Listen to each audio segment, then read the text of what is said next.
Okay, so we're going to click on iPhoto to use that to burn a CD.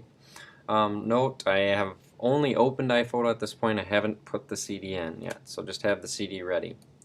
So what I'm going to do first is go ahead and create an album so that I can add the pictures that I want to burn to the CD. So I'm going to just go to File and New Album. And give that album a name. We'll call it End of the Year Video. And click Create. And it's going to add the album down here below under Albums. Click back on Events. And then I'm just going to go through and pick the pictures that I want to add. So I can double click on an event to see the pictures. Two tricks. One, if I want to select multiple pictures in a row, I can hold down Shift on the keyboard. So click one, hold down Shift, click the last one in the row that I want to add, and then I could drag those over and drop them in my album. The other option too that most people use is the Command button, so that's on either side of the space bar. Hold that down and then you can select pictures that are not in order.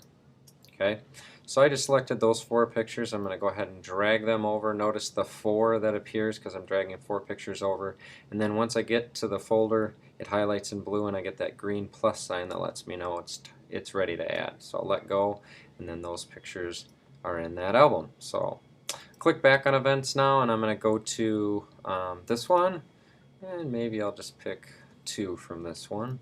So highlight 2, drag them over, go back to events here, and then with this one maybe pick some good ones there, drag those over, and then finally go here, find some good group shots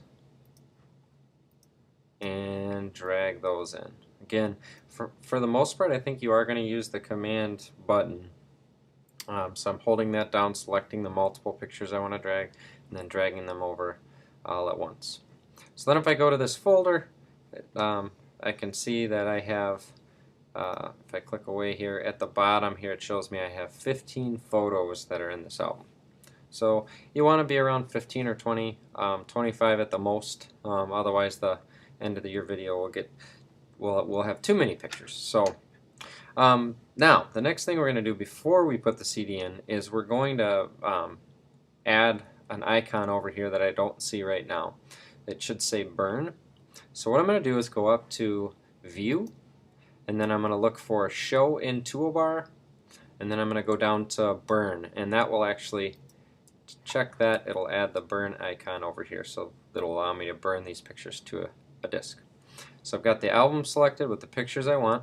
I've got the burn icon that appeared. Again, that was just by going to View, Show in Toolbar, and then Burn. And then once I've done that, I'm going to go ahead and click on Burn.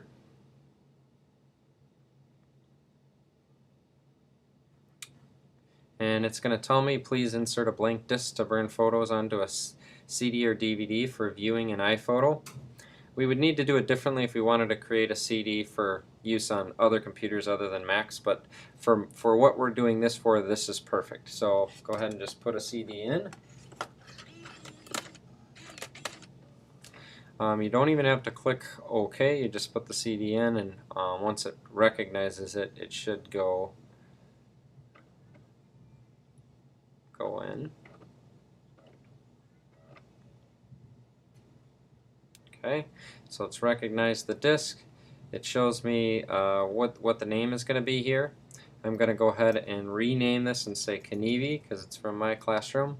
It tells me that it's not going to take up very much space. And the last thing I need to do is click Burn right here and I'm all set. Click Burn again. The DVD will run, and when it's done, excuse me, I said DVD, the CD, when it's done, the CD will pop out. Slip it in that little case I gave you, write your name on it, and throw it in my mailbox, and then you are all set and you don't have to worry about that on your to-do list. So if you have any questions, feel free to contact Sharon or I. We're more than happy to come and help you with this if this video doesn't make sense. Alright, great, thanks.